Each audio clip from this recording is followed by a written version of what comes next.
Space Marines, I hope you're ready for an all-out war because the next Warhammer 40k game is looking insane. My name is Kodiak, this is Legacy Gaming, and today we're breaking down Space Marine 2, some brand new gameplay, and the potential for this ambitious third-person shooter. We've been loosely following Space Marine 2 up until this point, but as with most games we cover, until we see some real gameplay and go deeper with some systems and UIs, we've more or less been keeping quiet. That all changes today because a new Space Marine 2 trailer just dropped, and for the love of the Emperor, this game is not only looking impressive, it's looking more and more like a standout title in the long-running slew of 40k games that release every year. If you haven't been following the development of the game, let me bring you up to speed because it is a sequel to the 2011 game titled Space Marine. The main story campaign follows Lieutenant Titus and his new squad mates as they set off to fight a splinter of the Tyranid High Fleet Leviathan that's invaded the Imperial worlds of Avarax and Kadaku. That context is extremely important because it informs two of the three game modes that will be available at launch. In the co-op campaign mode, you'll take control of characters within the narrative, so not your fully customized characters. You'll unlock weapons, abilities, and gear either solo or co-op, and this will follow the story of Lieutenant Titus and his team. The Operations PvE mode functions a bit differently. This is more mission-focused, separate from that of the main story narrative, something akin to Strikes in Destiny 2. From a lore perspective, these are side squad missions that run parallel to the main campaign. During operations, you'll be able to bring in your fully customized Space Marine. As you might expect, these operations will feature unique locations and requirements that will have your squad building their loadouts to fit the task at hand, ultimately resulting in rewards at the end of each operation. The third game mode is called Eternal War, and it's a 6v6 PvP mode independent from the other two we just discussed. Players will battle as either the Chaos Space Marines or the Adeptus Astartes in multiple game modes including Annihilation, Seize Ground, and Capture and Control. Based on the first game, this will be an arena-based PvP mode using all manner of weapons and loadouts to try and strategically get an edge over the opposing team. Cooperation with your squad was monumentally important in the first game, despite it being a rather niche game and community, but players filling and building around distinct roles had a significant impact, so we expect it to be similar in Space Marine 2. Gear options this time around are significantly expanded, which should lead to much more diverse PvP and team play options. Now, those three game modes are going to drive the entire Space Marine 2 experience, but underneath the hood, expect some pretty awesome armory and customization systems. Of course, we're only getting our first glimpse at a good number of things, so keep in mind that this will most likely run much deeper. Before we dive into some of the core systems, I do want to bring you up to speed on the campaign mode, because I think a good number of you out there are really going to be into that aspect of the game. If you remember, at the end of Space Marine, Captain Titus was being investigated by the Inquisition and arrested on charges of heresy. Despite that, he was later released but got demoted to lieutenant. Since the first game, Titus has undergone Rubicon Primaris, a process that transforms a firstborn Marine into a Primaris Space Marine, making him taller, stronger, and faster. This makes sense given that the threat is much more aggressive in Space Marine 2. As I've said, the main story follows Lieutenant Titus and his new squad as they fight off a Tyranid High Fleet Leviathan, and let me tell you, the Tyranids are bringing the fight in this game. Hive Tyrants and Swarm Lord variants look like elites or even boss fights within missions. That makes sense as these are primary synapse conduits within a Tyranid force, controlling the actions of all lesser units. We've seen several quick looks at these menacing enemies. Tyranid warriors are slightly less synaptic creatures, but extremely fierce and able to put up a significant fight with Space Marines. We also get a brief glimpse at what looks to be a Prime Warrior, as they're often noted by their Lash Whip, which can be seen amongst the other warriors here. We also catch a few new glimpses at Lictors as well, an evolved form of the warrior that specializes in infiltration and assassination. They're able to cloak themselves due to their chameleonic skin. We've also seen lesser forces like the Hormagaunts and the Termagants in the thousands flooding across various battlefields. What we are still waiting for are those larger-than-life encounters with enemies within the Tyranid army that take up the entire screen and really require us to coordinate a plan of attack within our squad. We also know the forces of chaos will be a significant threat, but we don't know in what capacity.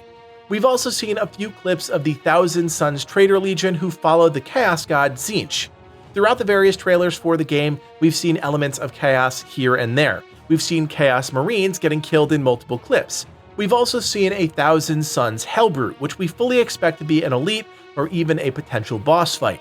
In the latest trailer, we also see a brief shot of a Heldrake, a winged Chaos Daemon engine, breathing fire across a large area. I should also point out that we've seen various armor sets in the Chaos PvP section that point to the Chaos God influence of Khorne, Nurgle, and more. It's most likely these are cosmetic only, but we're not ruling out some potential impact on gameplay. Even still, they are awesome options. Alright, let's pivot and talk about classes, arguably the most consequential choice you'll make when playing this game. Keep in mind, these are restricted to the Operation and PvP mode. At launch, there looks to be 6 classes players can customize: Tactical, Assault, Vanguard, Bulwark, Sniper, and Heavy. Each class appears to have 25 unique skills broken down 3 to a row. It seems players can pick 1 per row until level 25, which looks to be the max for each class. On the right hand side, you can also see what looks to be squad buffs, 3 in total. My guess is players can pick one of those, and those benefits are shared across the squad, with each class having a different set of squad buffs to choose from. Most classes we see can slot a primary, secondary, and melee weapon. All lore accurate, of course. There's also some classes with restrictions, however, like the Bulwark, which can't use a main hand weapon, but does carry a shield in their offhand. That perk at the top of the skill tree most likely sets up the class dynamic in a unique way, as we see here. Now, moving on to weapons, there's a lot for players to invest in throughout progression. Primary weapons seem to be specific to each class, as we see unique variations on each within their respective loadouts. We see at least 7 primary weapons in the menus themselves, but it's not clear if this is per class or across all classes, with progression accounting for the more specialized variants. These all have their own respective stats, and their function seems to be tied directly into their lore-accurate counterparts. Each weapon also looks to have an XP meter, which we assume means as you get kills and complete operations, these weapons will level up and you'll be able to upgrade them to Mastercrafted, Artificer, and Relic variants with better stats and different visuals. There is also what appears to be a separate menu option for a perk tree specific to weapons, but we've yet to see beyond that.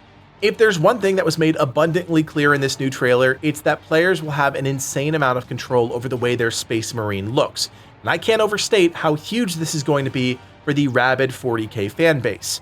You'll be able to fully customize your Space Marine for use in Operations and Eternal War, that PvP game mode. This will include things like complete and custom armor sets, allowing manipulation of the following: helm, pauldrons, breastplate, war gear, gauntlets, and greaves.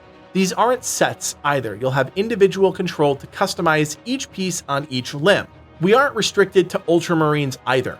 Color schemes, insignias for other chapters, and iconic looks all seem to be making their way into Space Marine 2. Keep in mind, with expansive customization also comes monetization, and at the moment we don't know exactly how that will come to bear in the game. We do know there will be a season pass, and that will grant some access to exclusive cosmetics, but the team hasn't revealed exactly how cosmetics will be earned outside of that.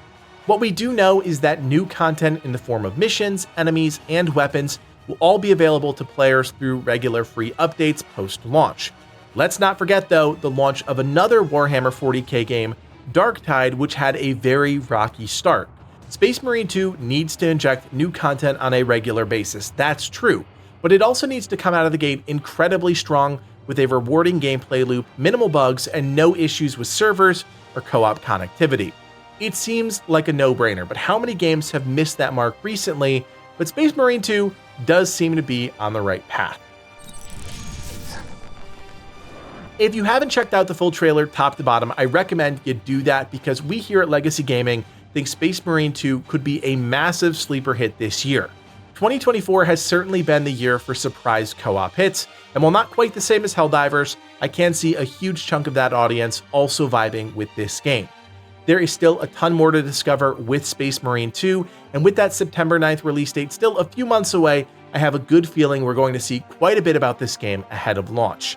Friends, if you're excited about Space Marine 2, do me a solid, hit that thumbs up and consider subscribing, because we'll be diving in as a crew on day one, bringing you guides, weapon videos, and so much more.